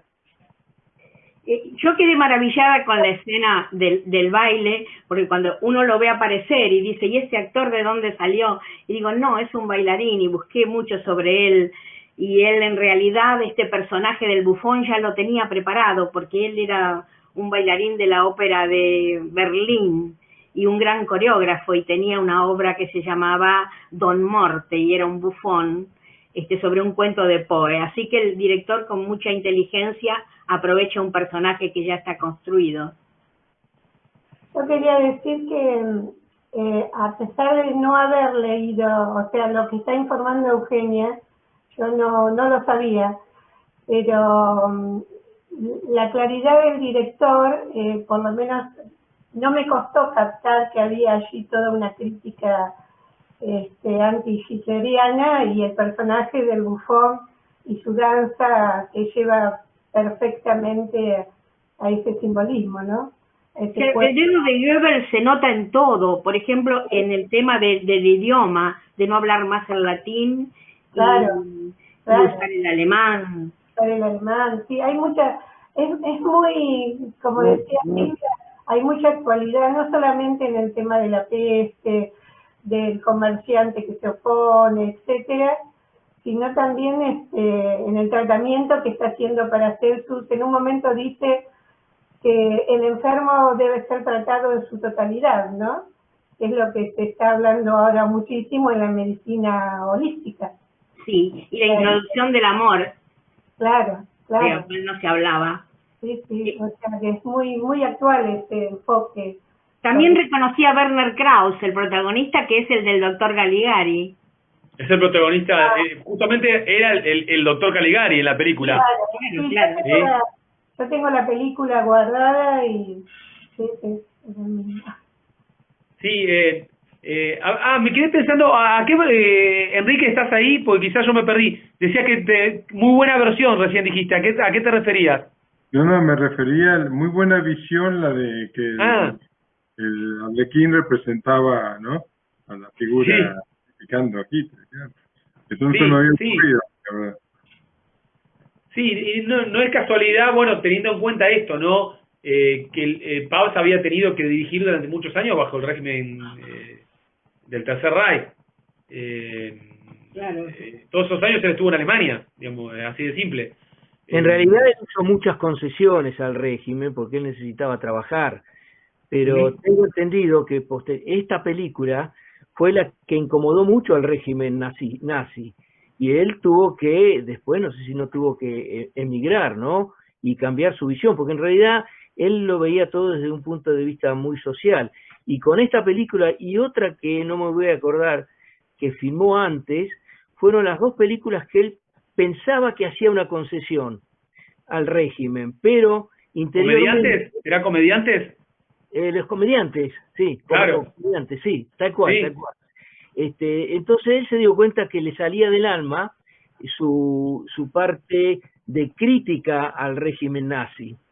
Y eso hizo que el régimen lo tuviera un poco en la mira, ¿no? Eso es lo que se desprende, ¿no? Y bueno, y hace una muy buena, los compañeros y compañeras ahí lo puntualizaron muy bien,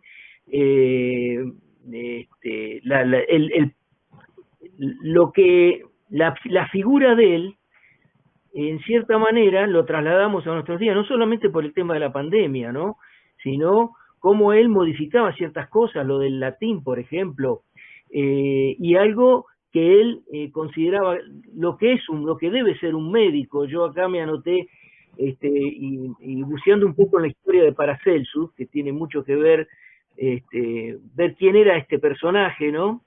Tan peculiar, que él decía que para la medicina tenía 4 pilares: la astronomía, las ciencias naturales, la química y el amor unido a la virtud. Y hay una escena que a mí me hizo vibrar un poquito, donde él dice, el más elevado terreno de la medicina es el amor.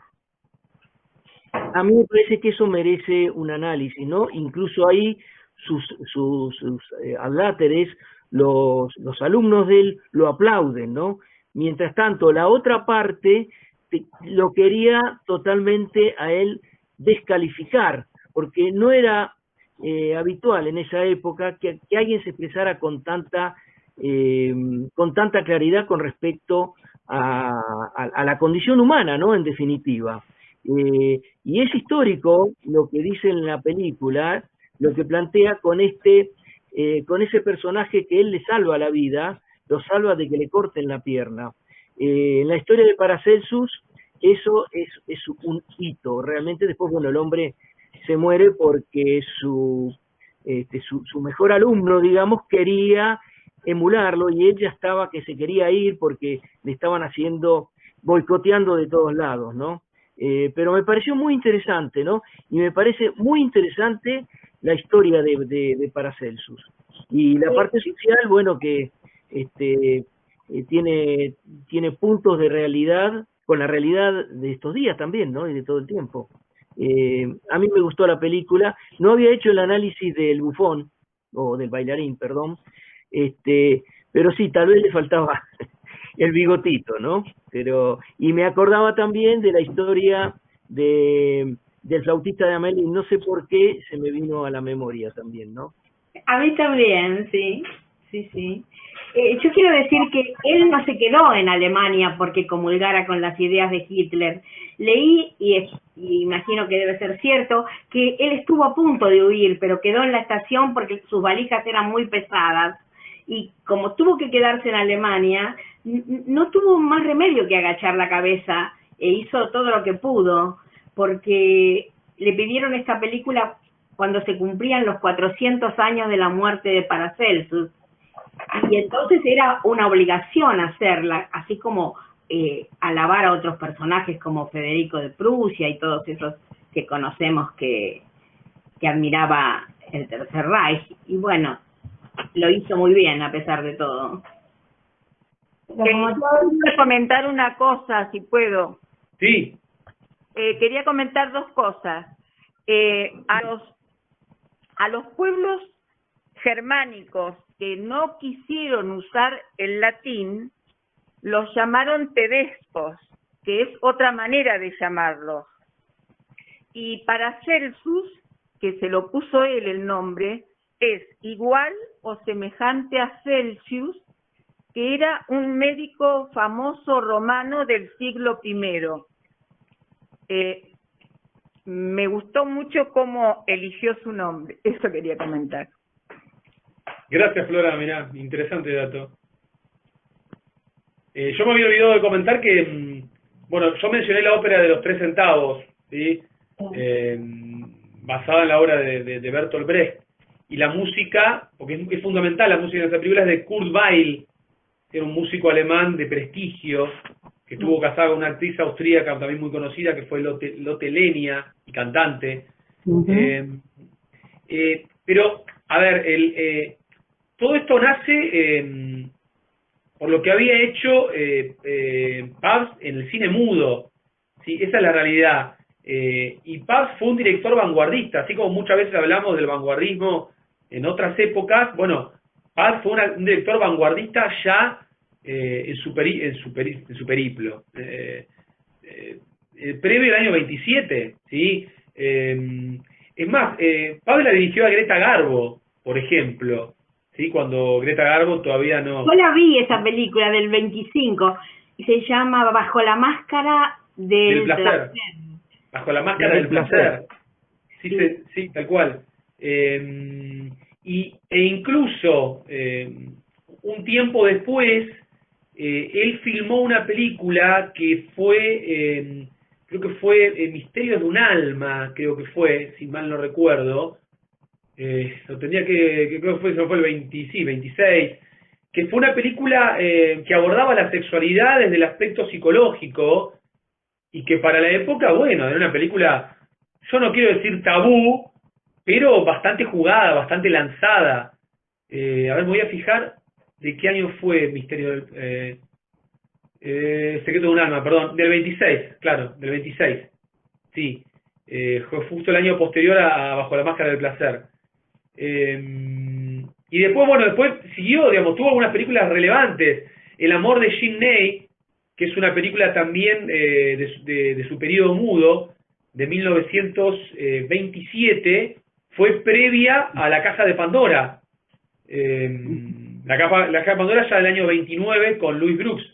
Fue la primera película que les mencioné. El amor de Jean Ney la vimos este año en el Basofi. Es una película bellísima también, de una muchacha que se enamora de un militante comunista. Y la película comienza primero en Rusia y luego va a Alemania. Es muy bella esa película también. Sí, El amor de Jean Ney. Sí, trabaja Brigitte Helm también en esa película. No, sí, Brigitte Helm. Claro, no hace el protagónico, no hace de Jean Ney. Brigitte Helm es la actriz de Metrópolis, de Lang. Exactamente, la actriz de Metrópolis. O La mujer en la luna también. Exacto, no es la protagonista, pero tiene un rol importante en la película. Tiene un rol importante. Y bueno, y sobre Werner Krauss, perdón, sí, Noemí. Ya está. Nada más. Decía que sobre Werner Krauss, bueno, fue ni más ni menos, bueno, Werner Krauss también trabajó con Pabst en esa película que yo nombré hace un ratito, con reminiscencias a la sexualidad, la psicología, que fue Misterios o Secretos de un alma. El protagónico era de Werner Krauss, que había filmado en 1919 El gabinete del doctor Caligari, a las órdenes de Robert Wiener. Así que estamos hablando de una de las estrellas del cine alemán de la época. Y ya en estos años era un actor venido en edad cuando filmó Paracelsus. Pero a lo que voy es que la condición de autor de Pabst era inobjetable por estos años. Era un director además con una vastísima trayectoria, que venía, insisto, desde el cine mudo. Ese era Pabst. Y sí, hay un dejo en su filmografía, yo no quiero decir oculta, porque tampoco es tan oculta, pero latente en sí, esta crítica al sistema, ¿no? En este caso al nazismo, porque él lo había vivido de adentro y no por decisión propia, como lo comentaba recién. Yo no conocía el detalle específico de lo de la estación, no lo sabía. Si fue así, es muy cinematográfico, ¿no? Que en el momento de su vida se le haya... Yo lo leí en un crítico, dice eso y bueno... Sí, no, pero bueno, ¿cuántas veces la vida tiene estos episodios que parecen cinematográficos y en realidad son así? Si te empieza mucho la valija, si no, no puede viajar. Bueno, hoy en día sigue sucediendo, ¿no? Si querés viajar con valija muy pesada, tenés que pagar un extra. Y si no lo tenés, no viajás. Y también escuché a críticos hablando muy mal de él sobre la parte técnica, es decir, diciendo que es un hombre que se quedó en el cine mudo por los encuadres, por la cámara, pero bueno, todo en gustos, ¿no? Bueno, el Pabst dirigió incluso a ver, no fue casualidad que los principales actores de la época querían trabajar con Pabst, y eso lo dice todo. Emil Jannings también trabajó con Pabst, y estamos hablando también de otro... Fedor Chaliapin, lo más grande de la época en El Quijote. Claro, bueno, me había olvidado de comentar eso, que también filmó una versión del Quijote. Aún cuando para mí la mejor versión del Quijote es la rusa, ¿sí? Que siempre me olvido el nombre del director, pero ya me voy a acordar, que es de la década del 50, no sé si la han visto alguna vez. ¿Ninguno la vio, la versión rusa de Don Quijote? Sí, yo la vi hace 2 años, sí. ¿Sí? No me acuerdo ahora cómo se llama el director, lo tenía que buscar. Es más, tampoco recuerdo de qué año es la versión de Pabst para comparar. ¿Vos lo tenías presente? 1933. La de Pabst es del 33. Claro. Perdón, tengo entendido que filmó una versión coral de Quijote en 3 idiomas. Yo me acuerdo cuando vos mencionaste al director anterior que analizamos, que también una versión alemana, inglesa y francesa, de las cuales, de las 3, la única que persiste de buena calidad es la francesa, porque la alemana parece que desapareció, no la encontraron más, y la inglesa está muy, muy mal conservada.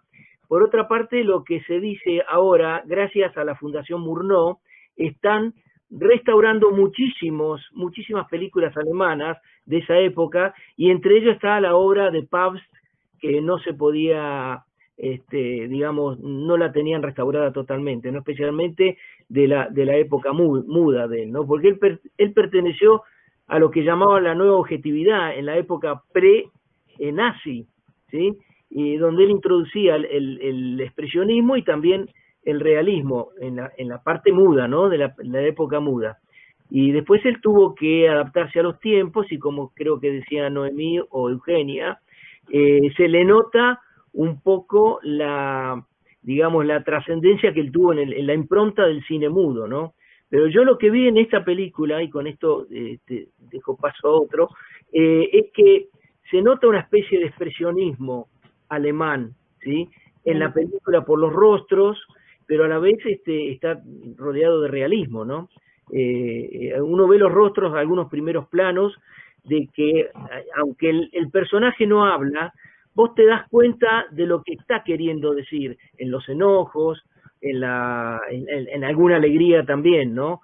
Es impresionante el personaje de la persona, del que está en contra de él, a toda costa lo quiere eliminar, y en cierta manera logra su cometido, tal es así que en el caso de Paracelsus, él se va para otros rumbos, ¿no?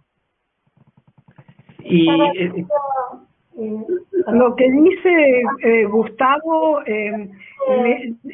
define a la obra de este director, porque creo que ha sido un director sumamente ecléctico, que ha atravesado diferentes corrientes estéticas en su cine. Gustavo mencionó realismo, expresionismo, también podemos decir naturalismo. Fue un director que apeló a muchas posiciones estéticas en su cine. Por eso es considerado como un director ecléctico. Respecto a la película de la ópera de 3 centavos, fue una gran obra de teatro de Brecht originalmente, y Kurt Weill, que es el que hizo la música de la ópera, fue el compositor de todas las obras de Brecht, y Lotte Lenya fue la cantante, que fue una maravilla, notable, la música, un gran compositor, y ella una gran intérprete, que incluso luego hizo algo que no tenía que ver con lo alemán, que era una narración sobre los poemas de Lorca de la Guerra Civil Española, que nada que ver con lo alemán, lo hizo Lotte Lenya, una maravilla. Bueno, eso era. También me pareció muy interesante en Paracelsus el guión. El guión está muy bien, las cosas, yo tomé nota de algunas de las cosas que dicen, porque en su lucha, Paracelso dice, la verdad genera odio. Me pareció muy interesante eso. Y luego dice, solo hay una inmortalidad que es vivir en la memoria de las personas que nos aman. Esa es la gran inmortalidad. Y bueno, y lo relevante que creo que ya algún compañero lo mencionó, de su línea en relación a la medicina, que es un precursor en cuanto a la incidencia de lo afectivo en el cuerpo. Yo desde hace mucho tiempo me he dedicado a investigar sobre eso.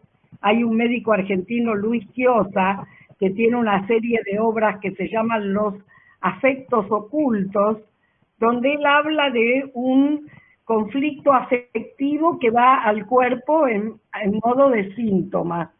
Relaciona lo afectivo que pasa luego al cuerpo y se transforma en enfermedad. Y me parece que esa es la óptica que Paracelso tenía en relación a cómo se generaban las enfermedades y también la forma de curarlas. Bueno, eso es todo. ¿Cómo es el nombre completo, Noemí, de ese médico, para tomar nota? Luis Chiosa. Chiosa con CH y OZZA. Luis. Y había un médico alemán Los afectos que defendía también esa postura. Sí, perdón, Juan. No, que había un médico alemán que defendía esa postura también, pero repetilo para que pueda anotar el título del libro. Los afectos ocultos. Ocultos. Vos, Susana, ibas a comentar algo, ¿no? Sí, respecto a lo que dijiste antes de Quijote, fue firmada en 1957, la versión rusa. Sí, ya me fijé, sí. Y el director era Boris, bueno. Grigori Kozintsev. Claro, Kozintsev dirigió varias adaptaciones de Shakespeare, y notables cada una de ellas.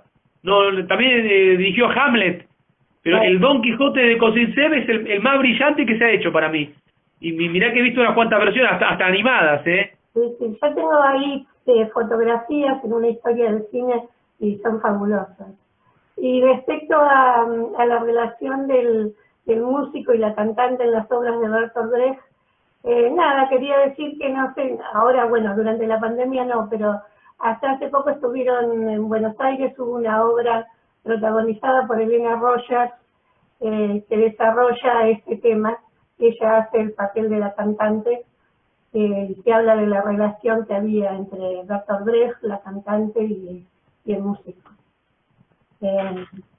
Quien no haya visto la ópera de los 3 centavos, escuche la música, escuche la canción, ¿no? Sí. Siguiendo la letra, y es espectacular. Es la película, no quiero decir es la película, pero es parte fundamental de la película. El teatro de Bertolt Brecht se caracterizaba por eso, ¿no? Era en su teatro siempre había música, había carteles que iban anunciando diferentes partes de la obra. Lo que él buscaba es que no hubiera o sea, diferente a todo el teatro, que el público no hiciera una catarsis, ni siquiera se metiera demasiado, que no hubiera una relación. Se llamó bueno, ahora se me fue el mecanismo utilizado, porque lo que quería era que el público se fuera transformado después de las actuaciones y que pensara en lo que estaban viendo en el escenario. y para eso era necesario que no se metiera demasiado emocionalmente. El extrañamiento era la técnica utilizada por Bertolt Brecht. Yo no vi la Claro, película, pero tengo entendido. distanciamiento brechtiano, distanciamiento se llamaba esa técnica. Él quería que el público no se involucrara afectivamente con la obra para que pudiera tomar distancia y analizarla. Analizar sobre todo la parte social, porque sus obras estaban dirigidas. El mensaje siempre era un mensaje social, ¿no? Justamente el mensaje social político de esa película, que yo no la vi, hizo que en la Alemania nazi estuviera prohibida, aún hasta después que terminó la Segunda Guerra y se hicieron la repartija, hasta el año 1950 estuvo prohibida en Alemania. Y me imagino que será por el contexto social político que traslucía la película, ¿no? En nuestro país, en la década del 70, Bertolt Brecht estaba prohibido, por supuesto.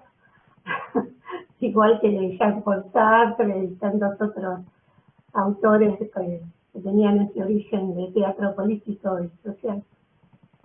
Bueno, fue perseguido por Hitler, Brecht, también, obviamente. Estuvo exiliado en Escandinavia, sí. Que no nos olvidemos lo visionario que es este director cuando se incorpora una mujer en un equipo de trabajo en la Edad Media. Entonces hay una cosa feminista, ¿no? Creo que hay unas películas que se consideran del ciclo de la mujer o del... Y sucede que el tratamiento... Sí, el tratamiento de Pabst hacia sus personajes femeninos alcanzó puntos tan altos que nunca se pudo despegar de lo que yo decía, de su periodo mudo, al punto que, digamos, La Caja de Pandora es casi sinónimo del cine de Pabst hoy en día, porque además contó con una actriz espléndida en ese momento. No sé incluso si decir una espléndida actriz, porque tampoco lo demostró en tantísimas películas, pero fue una actriz que en esa película y en otra de Pabst, que fue 3 páginas de un diario, estuvo estupenda. Digamos, una de las estrellas fundamentales en la historia del cine mudo. Y La Caja de Pandora es una película sublime. Entonces, a veces es difícil separar a Pabst de La Caja de Pandora, hasta ese punto. Y en cualquier, digamos, listado de películas de Pabst va a estar primera. Si alguien no la vio, mírela, por favor. Mire La Caja de Pandora. Y también incursionó en el género fantástico, porque hay una sobre la Atlántida, no sé si es la reina de la Atlántida, que es de género fantástico. Claro, la Atlántida, esa la hizo... Creo, y en alemán me parece que es la reina de la señora de la Atlántida. No acuerdo del año, del no, 30 y pico, no sé. Sí, es del 30 y pico, pero ahora lo voy a buscar en la filmografía de qué año de la Atlántida, sí. Sí, yo la vi esa película. La Atlántida... 32, de 1932. Sí, 1932, tal cual. Sí, 1932, tal cual. Claro, que trabajaba el protagónico también de Brigitte Helm, que hoy la mencionamos, la actriz de Metrópolis, la protagonista de Metrópolis de Lang, y de La Mujer en la Luna de Lang. Bueno, la misma Brigitte Helm hace el personaje principal de la Atlántida de Pabst. Bueno, Brigitte Helm, que también iba a trabajar en otro pequeño clásico del cine francés, que fue El dinero, de Marcel L'Herbier, un director muy importante del cine francés de la década del 20 especialmente, que iba a dirigir La Inhumana, que es otro clásico del cine francés. El cine francés tiene una gran tradición, el periodo mudo, que muchos desconocen, más acostumbrados a ver películas norteamericanas, pero el cine alemán sabemos, ¿no?, de la mano del expresionismo, pero el cine francés también tiene una gran tradición en el mudo, en el silente. La Inhumana de L'Herbier es otra película de 1924, de las más trascendentes. Y me estaba fijando justamente, estaba chequeando en qué otras películas importantes había trabajado Brigitte Helm, y justo vi con El dinero de Marcel L'Herbier. Bueno, alguna de las películas le gustó más que la otra. Son dos representantes diferentes, porque en una, Pabst está en su salsa, ¿no? Está en su país. En la otra, Ophuls no está en su salsa. Está en ese periplo, como me gustó llamarlo, hollywoodense, ¿sí? Donde se pueden saborear muchos de los ingredientes del cine de Ophuls, pero en su justa medida nada más, en menor medida. No es ni por casualidad Alma desnudas o The Reckless Moment o El momento imprudente en su traducción. No es una obra maestra ni pretende serlo y no forma parte del periodo fundamental en la filmografía de Pabst. Pero muchos destellos de su genio se notan. Esencialmente la planificación de algunas escenas, los movimientos de cámara. Ese Pabst en lo formal está presente en esa película. Perdón, ese Ophuls, ya me hice lío entre los dos directores. Ese Ophuls quise decir. ¿Qué película le gustó más? Pero no se pueden comparar, son tan distintas. Yo Son creo muy que en la de Ophuls se ve la incomodidad de tener que vivir en Estados Unidos, porque al menos las que tengo presente, que son la de Hoy y la de Atrapados, hay como una denuncia de ese sueño americano que él nunca se terminó de aceptar. Se fue. No sé si coinciden.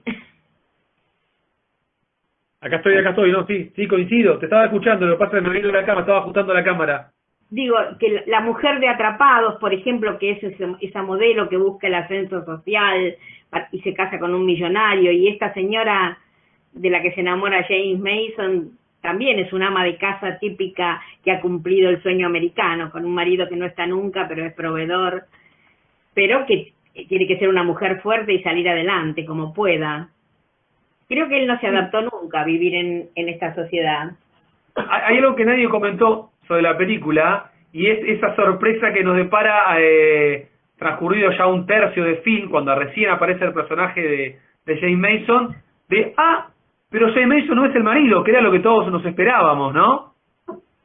Nadie lo comentó eso.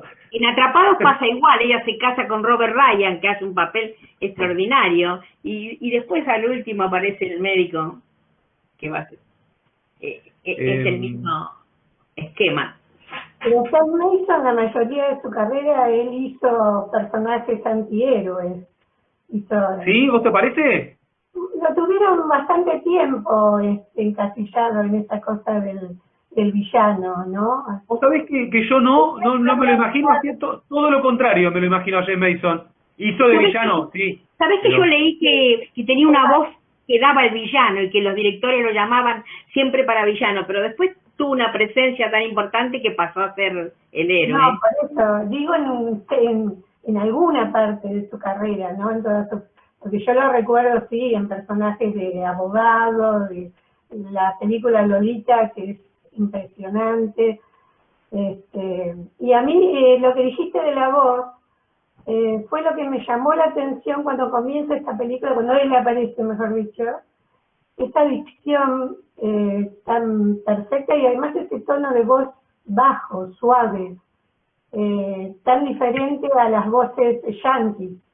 Claro, porque las voces de barítono y bajo de actor no norteamericano, ¿no? Hay como un prejuicio de que el villano tiene que tener una voz muy grave, y él tenía una voz abaritonada que gustaba para el villano. No, es que la voz suave, baja, es la voz que más atrapa cuando se hace un psicópata, digamos, porque es la forma de disimular, ¿no? De retener la parte oscura que está dentro del personaje, ¿no? Si empezara gritando, y bueno, pondría a todo el mundo en aviso de quién es. Me pareció maravillosa el formado del personaje de Mason. Hay un detalle en la filmografía de que yo no me acordaba, de James Mason, que hizo 2 veces un personaje histórico, que fue el mariscal Rommel.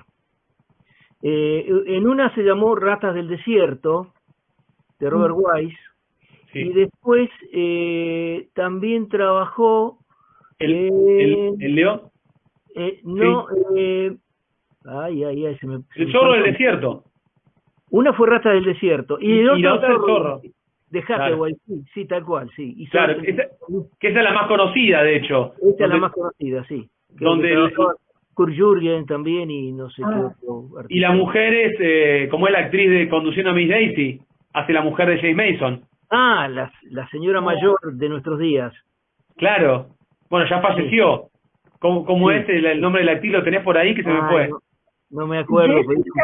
Jessica Tandy. Jessica Tandy, sí, tal cual. Que trabaja en una película de Hitchcock, en Los pájaros. Jessica Tandy, sí. ¿En Los pájaros? En los pájaros trabaja, tenés razón. Sí. En los pájaros. Sí. Muy joven, ¿no?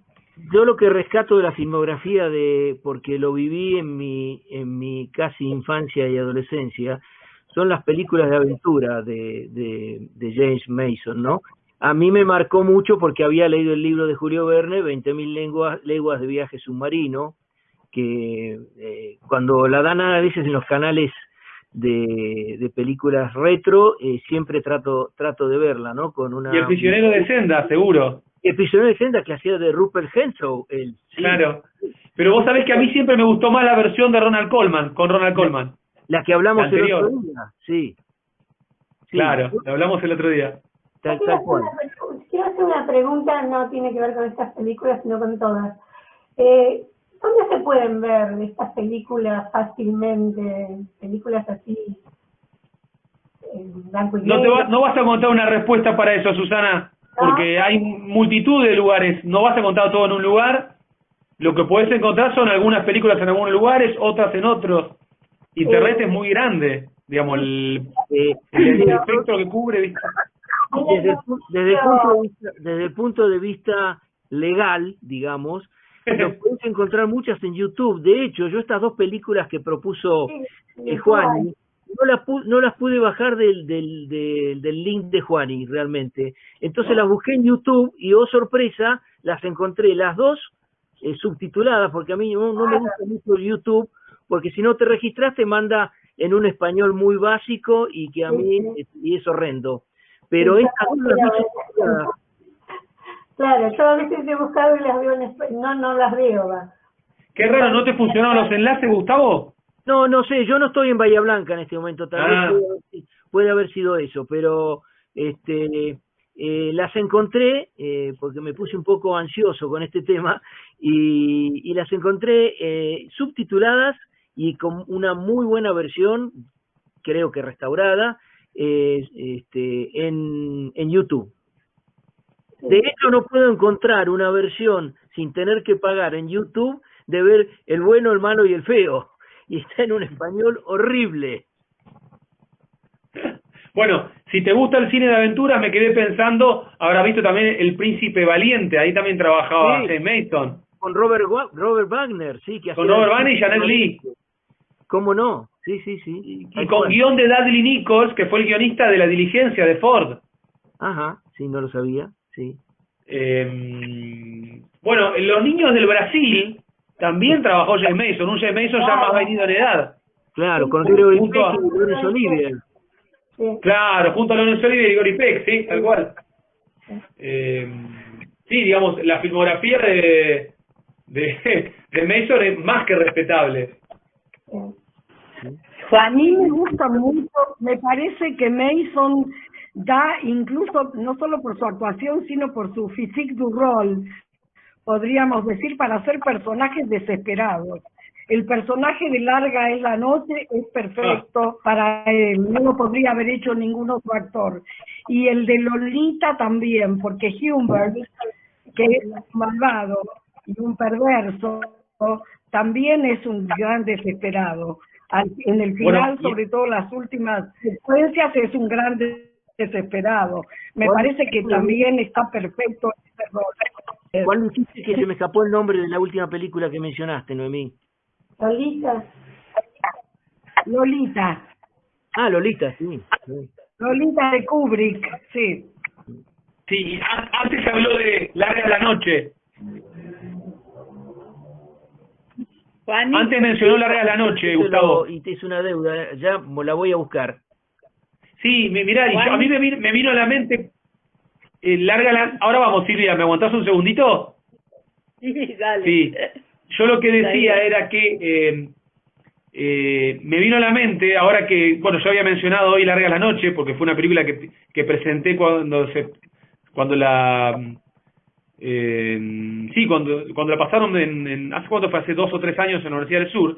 Me vino a la mente otra película donde también, a propósito de lo que comentaba Noemí, se nota esa desesperación en el personaje, y es una película también, vaya casualidad, del mismo director de Odd Man Out, de Larga la Noche, que es Carol Reed, y esa película Se interpone un hombre, The Man Between. Es una película con Jane Mason y Claire Bloom, la actriz de Candilejas. Es una película que recomiendo también, que se centra en plena Guerra Fría, pero también vinculada a esa desesperación del personaje y no digo nada para que la vean. ¿Cómo se llama la película, Juan? La película se llama Se interpone un hombre, el título original en inglés es The Man Between, el hombre entre medio sería. Es de 1953, la dirige Carol Reed. Sí, con Jane Mason y Claire Bloom. Y también con una actriz alemana que en estos años gozó de cierta popularidad, que fue Hildegard Neff. Una rubia. Ya que hablamos... Sí, Silvia, vos querías comentar algo. Perdón, Gustavo. Perdón, te quería preguntar, porque al principio de la charla dijiste que las 2 películas las habías elegido porque tenían algo en común. Sí, es cierto. ¿Te acordás? Sí, y de hecho lo hay una alarma ahí, alguien está sonando una alarma. Ahí está. Bueno, sí, de hecho lo comenté, que era una relación muy menor, era simplemente por la procedencia de los directores, ¿sí? O dónde habían desarrollado la mayor parte de sus carreras, que era Alemania. Nada más que por eso. Y la intención era mostrar una película de uno en su periplo hollywoodense y el otro en su hábitat natural. Pero nada más que eso, es decir, la relación era muy menor. Perdón, me estás pidiendo llamadas. Estoy en una conversación. No, Juani, yo quería mencionar a un director que es ya frecuentemente lo mencionamos y que es argentino y que le dirigió a Jane Mason, que fue Murallas de Silencio con Dan Turgía. Claro, Hugo Fregonese, decís vos. Hugo Fregonese, sí. Sí. Vos sabés que esa película hoy en día es bastante difícil de conseguir en una buena copia, está muy maltratada. Yo sé que hace no mucho, en realidad hace ya como 2 o 3 años, la pasó Filmoteca por la TV pública, pero no he podido conseguirla. No se puede conseguir, incluso, insisto, se puede conseguir en una copia nefasta. Pero es una película que no ha sido casi reivindicada, no tiene edición en DVD. Sí, esa película es un cine negro, un policial duro, dirigido por Fregonese con Jay Mason. Sí, creo que era el título original no me lo acuerdo, pero me fijo. Si me das un segundo, me fijo. No está bien, lo busco yo en el celular. 1950. Del 50, claro. El título original, a ver,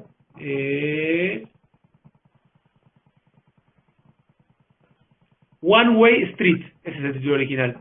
Una sola dirección, ¿sí? One Way Street. Que trabajan, sí, como comentaba recién Gustavo, Jay Mason, Dan Uría y Marta Thoren, que era una actriz sueca, que hizo una película a finales de la década del 40 bastante conocida sobre el nuevo territorio de Israel, que fue Patria Nueva, con Dana Andrews. Bueno, ¿les parece que vayamos cerrando por acá? Antes de terminar hablando de quién sabe qué, porque esto nos lleva al otro y a lo demás allá y no terminamos nunca. Sí. Bueno, primero que todo quería agradecerle, ¿sí? Perdón, Juan. No, no, por favor. Sí, Aide, te escucho. Sí, me quiero despedir de ustedes porque tengo cosas que hacer. Muy lindo el curso, he aprendido muchísimo y les deseo muchas felicidades, mucha salud, Sí. cuídense, cuidémonos todos. Un Gracias, abrazo me quería para despedir todos, yo también, Aide. Me Bueno, quería despedir yo también, gracias. Quería Espero, agradecerles espero, por bueno. haberme acompañado. Bien. Quería agradecerles por haberme acompañado este año, sí, que fue el año más difícil de mi vida, así que, pero bueno, fue lindo al mismo tiempo haber estado con ustedes y haber podido ver buen cine. A veces buen cine, a veces no tan bueno, pero bueno, eso es subjetivo, ¿no? Pero haber visto cine, que es lo que nos gusta. Y bueno, espero que podamos volver a estar juntos el año que viene, que siga este curso y tener estos encuentros, que vale la pena. Yo es la Ya primera fueron, vez ojalá. Yo es la primera Fueron vez los que encuentros. estoy en este grupo, es la primera vez que hago un curso de cine y con vos, Juan Ignacio, y la verdad que he aprendido un montón, lo he disfrutado mucho, y a pesar de que no me gusta madrugar, muchas veces he puesto reloj para levantarme a escucharte, porque es la única manera que yo me puedo levantar.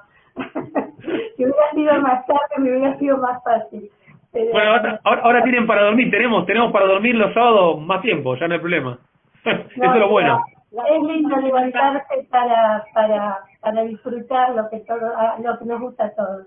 Así que muchas gracias, Juan, por tus conocimientos y gracias a los compañeros que saben mucho más que yo. Gracias a ustedes, insisto, sí, porque sin ustedes, digamos, hubiese estado solo acá frente a la cámara. Gracias por haber estado. No, Gracias. Ya vamos Bueno, a les tener deseo... la secuencia, seguramente, la réplica nuestra de agradecimiento y los excelentes. Así que yo Les me deseo- despido y los despido a todos también. Con mucho Buen cariño. cierre de 2020, ¿sí? Sí, Ahí ojalá. estaba diciendo. Ojalá puedan ser en el 21. Muy buen año. Nada y un nuevo año distinto. Tal cual. Saludos Gracias. a todos. Saludos, Elsa, saludos, adiós. Bueno, felices fiestas. Bueno, Gracias. saludos. Gracias. Muchas gracias. Una Gracias. Chao. Buen año. Chau, Roberto. Buen año para todos.